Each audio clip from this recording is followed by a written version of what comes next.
Hi, everyone. This is another episode of First Draft Friday. I'm your host, Alessandra Torre. First Draft Friday is brought to you by Authors AI, and I'm so excited today to have Morgan Baden here. We're going to be talking all about writing in the YA voice, which is the young adult voice. And this is going to be a fantastic episode. If you're watching us live on YouTube or Facebook, please don't be shy. Pop questions and comments into the comments box. We will be taking your questions live as we go. And if you are watching after the fact or during the fact, please subscribe to our channels so that you can catch more awesome First Draft Friday content. So without further ado, Morgan, do you want to introduce yourself to everybody and let them know kind of a little bit about your writing background and what you write? Sure. Hi, everyone, and thank you so much for having me. I'm Morgan Baden, and I'm a YA author and ghostwriter. I actually got my start ghostwriting some best-selling YA fiction, which is a whole separate topic, but is a real master class in mastering voice and in matching author voice and in figuring out how to tell a story quickly. And then along the way, I ended up publishing my own books as well. So my debut novel, The Hive, which I co-wrote with my husband, Barry Liga, came out in September 2019. And that fall, it was actually named a Best Book of the Fall by People magazine, which is really exciting. And then I also write the Daphne and Velma trilogy for Scholastic, which is a YA reboot of Daphne and Velma, the iconic characters from Scooby-Doo. So that's super fun as well. The first one came out in July 2020. The next one comes out this summer. And then I have a short story coming out in a YA anthology next year as well, which hasn't been announced yet. So I won't reveal the title. And outside of writing, I have a day job as a corporate communications executive. So I've spent the last 12 plus years actually working in communications for Scholastic, where I am surrounded by YA and children's books all the time. So it's really my life at this point, and I wouldn't have it any other way. I love that. I love working with books, writing books, everything. I love everything about our industry. Definitely. So this is great. So today we're going to be talking about young adult, which you obviously have a fantastic background in. So I write romance novels. I'm not familiar with young adult. Can you share with the audience what makes a book considered young adult, and then what makes a book not young adult? Because I know it's not just the ages that come into play. Right. So I think the biggest misconception is that if a book has a teenage protagonist, it is automatically YA. And that is actually incorrect. So, what really identifies a book as YA is the concerns and priorities of the characters and the way the story is told. So one of my favorite books of all time is Prep by Curtis Sittenfeld. That has a teenage protagonist, but it is not classified as YA or marketed as YA. And that's primarily because even though the bulk of the story takes place during the main character's teen years, it also jumps forward to the future and flashes back to her past. So it has this sort of separate perspective about those teen years, about that teen story she's telling us. YA, on the other hand, has a very sort of immediacy to the story. You are right there with the characters experiencing what they're experiencing at the same time. So there's this real sort of emotional urgency there in a YA novel that doesn't necessarily exist in books in which there is a broader, longer term perspective of the teen characters. So does that mean that it's also then typically in first person? Or it doesn't have to be, but it is absolutely a trend that a ton of books are in first person present. I think probably the most famous example is the Hunger Games trilogy. That, of course, works really well because it's a super fast paced adventure story. So the reader is right there with Katniss, first person present, feeling everything she's feeling. And that way there's not a separation. You're not able to step back and get Katniss's adult perspective of what happened. But there are absolutely books in the YA age range that are, past, present, third person, first person, et cetera. But it's definitely it feels like the majority are first person present for sure. First person present. Yeah. Present definitely makes sense. As soon as you said present, I was like, oh, I should have asked about tense, not necessarily. Yeah. Okay. Perfect. Yep. So you want to be right there with the character again, so that you're sort of fully immersed in everything they're going through at the same time. So there's that immediacy. And then is there anything else that would make something not YA, like content or? Mm-hmm. Yeah, so there's a few main buckets, I think, when we're talking about what makes a book YA and how to write a YA voice. The first one is certainly that tone that we talked about. So, is it a super sophisticated 15-year-old girl? Then it's probably not going to feel really YA, right? So you want to make sure that that your characters feel like they are legitimate teenagers. So with the same kinds of concerns and voice, including vocabulary and pop culture references that a teenager would have. You also want to make sure, and I've seen this in certain places, you want to make sure that the vocabulary feels modern. There are certain, that's if you're writing a book that takes place in contemporary times, of course. But I think it's very easy for people who aren't teenagers to quickly fall out of understanding the lexicon of today's teenagers. So there are words that I use that a teenager would absolutely roll their eyes at. So I always have to be conscious of the slang that I'm using or the insults that I'm using or something like that. So that's something to keep an eye out on. And I also think pop culture references are really going to make or break a YA authentic voice as well. So, again, unless you're writing your book set in a very specific time period. I just finished The Mall by Megan McCafferty, which takes place in 1991. One of my favorite books of last year. It was amazing. But of course, it takes place in 91. So there are very specific pop culture references that made me laugh and, made me all nostalgic, and it was wonderful. But it dated the book, which was an intentional choice on her part, of course. But if you're not trying to date your book to a specific time and place, then you want to make sure that your pop culture references are evergreen and can resonate with a whole bunch of audiences over the years. See, that would be my concern, because even now, I read a review of one of my books recently, and I wrote it 5 years ago, and I made a reference to Periscope, like the girl was periscoping something, which Periscope, I don't even know if it's around anymore. It was like a social media thing, and then it went away or got bought by someone. So, but she was like, ha, I can't believe, this character is like, and she made a reference to dating it. And I remember, and I've read books before where the character bought a brand new, it obviously was supposed to be a luxury fancy car for $32,000, and this was a book set that was written in like the 90s probably. So ever since then, I've been super conscious not to put something in that would date the book, but I guess you can't really get around that with YA, right? Because really hard. Yeah. I think particularly because social media is so infused into everything we do, including teenagers, it is really, you have to be really careful when you're talking about social media in a YA novel. In The Hive, which was my debut, we ended up creating a brand new social channel. That's a good idea.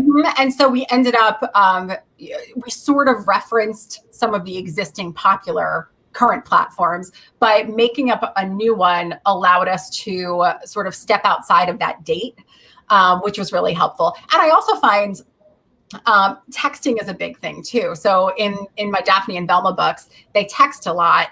And I feel like that's an easy way to make sure that you're talking to teenagers without dating yourself, because texting has been around for a long time. I don't see it going anywhere anytime soon. Exactly. And when I do reference some kind of plot point that has to do with social media, like maybe Velma sees something on what I envision as Instagram, but I'm not going to write Instagram. I'll just say something like she saw it on her feed, or she saw it in her stories, capital S. So I think there are ways around it for sure, to make sure though that you're still accomplishing what you need to accomplish in terms of making sure the reader understands that this is a social media platform you're talking about, but without dating yourself.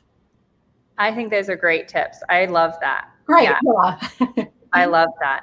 So, okay, so that helps me understand what what's YA versus non-YA. Mhm. Now, when you're writing in the YA voice and you reference that, do you have any tips for us on that, on authentically writing in the YA voice? Yeah, definitely. So I think when you're talking about writing in an authentic YA voice, you really need to make sure that the themes of the book resonate with teens today.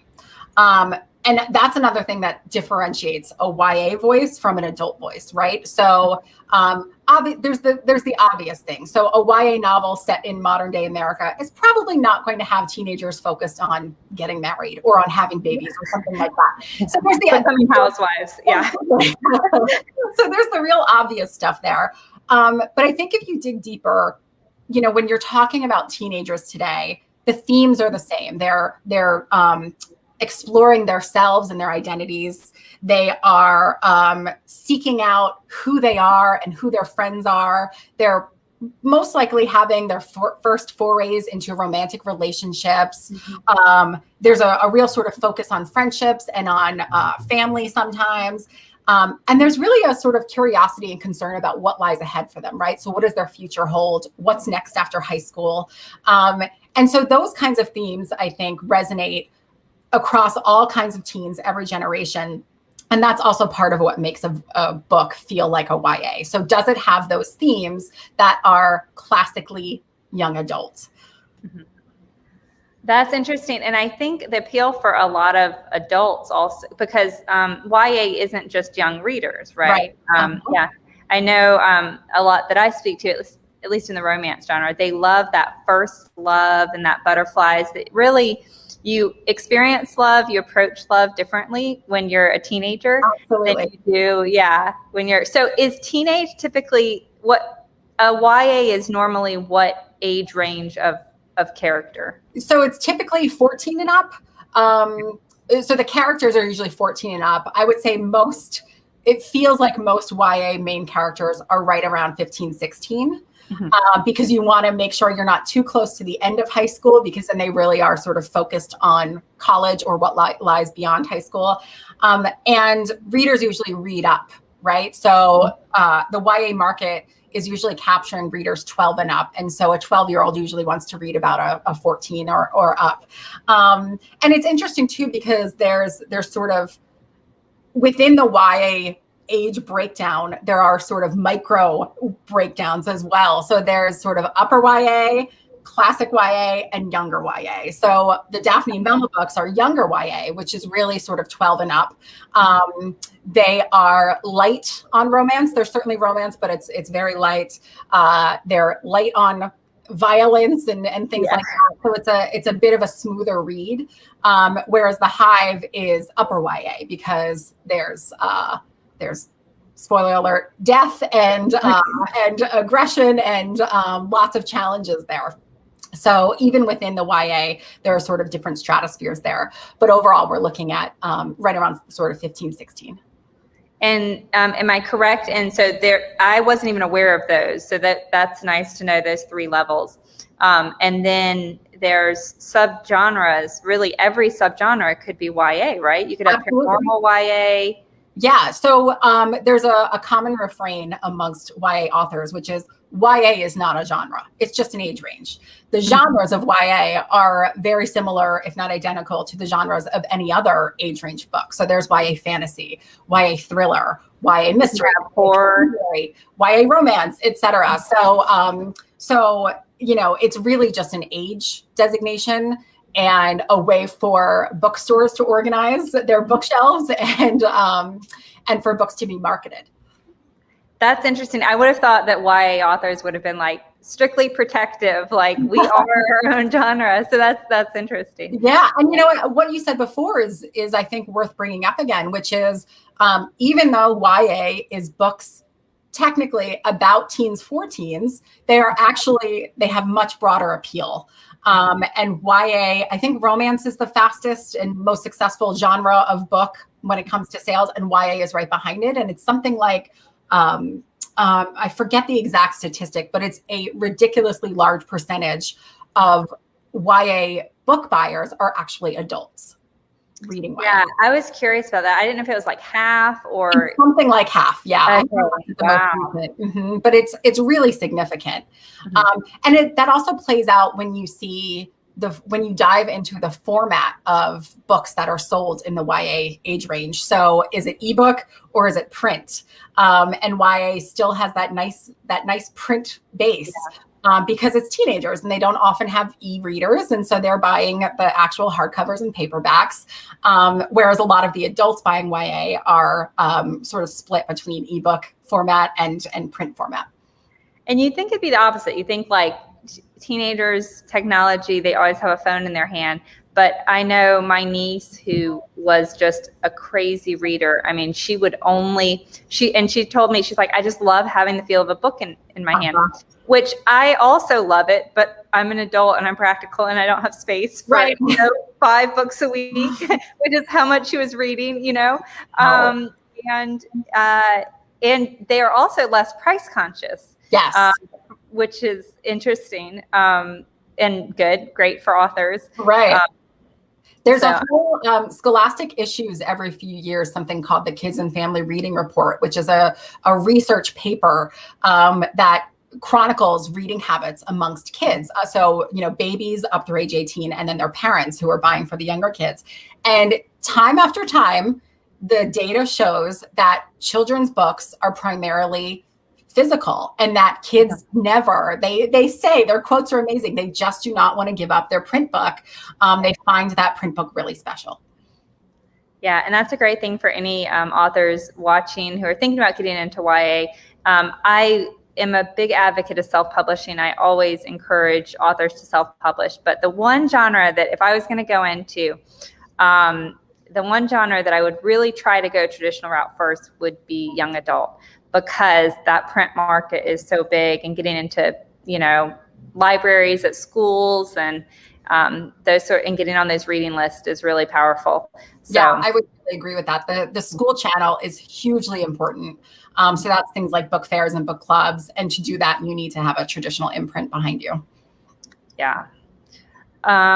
Okay, great. And so is there anything else before we move on from tips for writing in the YA voice we should cover?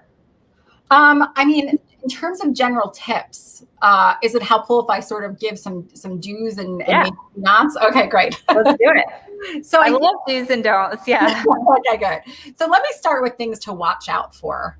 And I would say this is a biggie. And I think you see this a lot with beginning writers, people who are just tackling YA for the first time, which is to watch out for those stereotypes of teens. So things like, all teenagers are super sarcastic, and then sort of amping up the snark in your novel, or all teenagers are obsessed with social media or something like that. So just really keep an eye on making sure that you're building fully rounded characters here that are not stereotypes of what a typical teenager is. And then I would also say, and then watch out, we briefly mentioned this before, but watch out for language, setting, things like that. So there can absolutely be cursing in YA. There are a lot of YA novels that have curses that work really well. But it needs to fit into that authentic teenage experience.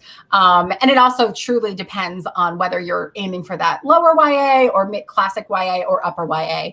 I don't have any cursing in the Daphne and Velma books, partly because that's not true to those characters, but also partly because those are aimed towards a younger YA audience. So we keep the language a little bit smoother.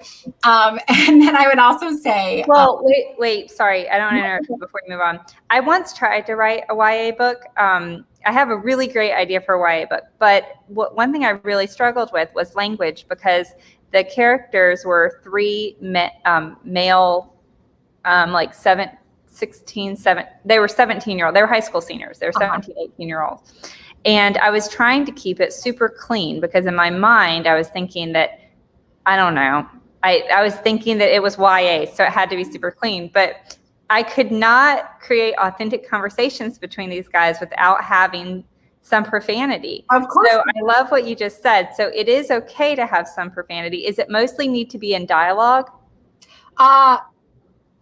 I don't think there's a hard and fast rule about that. And I'm actually remembering the opening line of The Hive, which is sort of upper YA, has the word shit in it.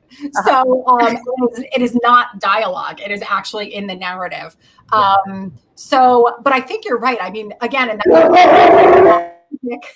that goes back to authentic teenage boys. They are likely going to have some curse words peppered throughout their dialogue. So yeah, that's the right call. I'm going to go to a question while I get my dogs to be quiet. Margaret says, what are your views? And this is on the same. Yep, sure. So I can tackle this one for sure. So what are your views on the use of alcohol, drugs, and sex in YA novels? Again, I think it goes back to what kind of story are you trying to tell? It is not out of bounds to say that teens use alcohol, experiment with drugs, experiment with the sex, etc. So it all goes back to what kind of story are you trying to tell? And then how do you include those themes or those explorations in a way that feels true to today's teen experience? So my views are, if you're writing a story in which it makes sense for your characters to be exploring one or any of those things, then yeah, absolutely put it in there. I think particularly when you're talking about, about sex, that is something that today's teens and teens of every generation are always thinking about, to be frank, and are always probably talking about with their friends and thinking about as they go on dates and things like that. So from my mind, yeah, that stuff needs to be included, again, if it is true to the story you're trying to tell. So with sex, I'm assuming any time a character has sex, it needs to be fade to black. Correct. It's not going to be a romance novel in that. Right. It's going to be a lot. It's not just me titillating, right? Yeah, exactly. Yeah. So, there are a couple of writers, I think, who do this really well. Cody Keplinger, her YAs do this really well, I think, in a way that makes it, it doesn't feel like she's, closing the chapter just as the lights go dark or something like that. She does it in a very authentic way, in my opinion. So that's a great example of a writer to look at for that. I appreciate that. Yeah, the recommendations always help. And so so Margaret said, so no graphic sex scenes, but it is okay to have underage sex as long as it's just something the character is encountering or experiencing in their life. It's not, yeah. And again, that's also going to depend too on if you have a traditional book deal, the publisher will probably weigh in on that as well. If there are concerns, and that's where your editor comes in, and we'll talk about the publisher's stance on things like that. But broadly speaking, yeah, it's fine. Perfect. All right, perfect. I interrupted you. You were going to give another tip, or don't, or do. No. I think the last sort of thing to watch out for is this idea that even though the sort of general sense of being a teenager is evergreen, and every generation of teens has the sort of same broad perspective or curiosity about the world around them, I think if you're writing about contemporary teens, you have to be aware that teenagers today are very different than they were when you were a teenager. And I include myself in that. Yeah. And even from, Gen Z is very different than millennial teens, who are very different from Gen X teens, et cetera. The world changes faster now than it did before. And I think today's teens have a few ingredients that really make them stand out from previous generations of teens. They're more worldly. They're obviously more digitally oriented, but I think they're also, broadly speaking, more accepting of things, and of different ways people live and different perspectives. So I just think when you're writing about contemporary teens, they're going to be different from how you and your teenage friends were. Yeah, even just like from teens 5 years ago. I mean, when I talk to my nieces and nephews, they're very much more interested in world affairs and,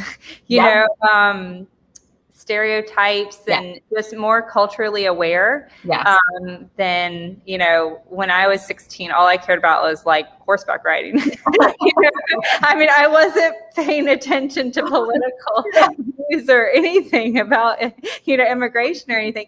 And they're very, so I can definitely see, and if they're reading it. Yeah, exactly. Okay, we have a question from Ridgely Jackson. She said, in adult romance, there's a prohibition about a main character dying, but I feel like that, I don't know if I said prohibition right, but may not exist in YA. Is that correct? Can you kill a main character? I mean, I know like Fault in Our Stars, obviously, I mean, there are main characters that die in YA. Is it less taboo? Yeah, I honestly have never really encountered any kind of taboo about killing off YA characters. Again, as long as it's true to the story.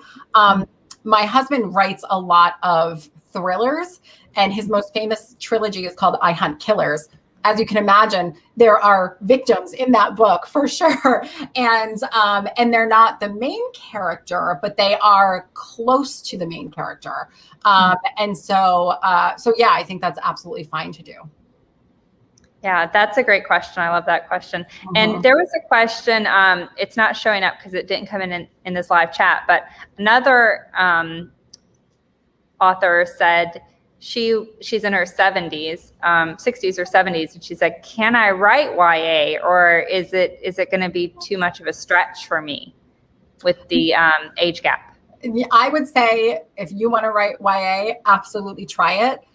Again, if you're tapping into those classic experiences that every teenager has gone through, as long as you can find a way to bridge them to modern times. Again, if you're writing something set in modern day, then you can be successful at that. Absolutely. And I think too, if we look at some of the most iconic YA authors, none of them are 17, they're all adults of various ages. Yeah. So I say go for it. I think it does help if you're around young people, or if you have teenage kids, or I think that definitely it does help, and does help bridge that gap. Yeah. I think a lot of YA authors are probably teachers too, Oh, absolutely. And I think that's one of the final tips I would give too. Again, just broadly speaking, if you're interested in writing YA, you have to immerse yourself in teen culture. And that means, in a non-creepy way, watching teens. So, one of my favorite things when I lived in New York City was to just sort of like keep an eye on the teenagers on the subway. Like, what do their backpacks look like? What are they talking to each other about?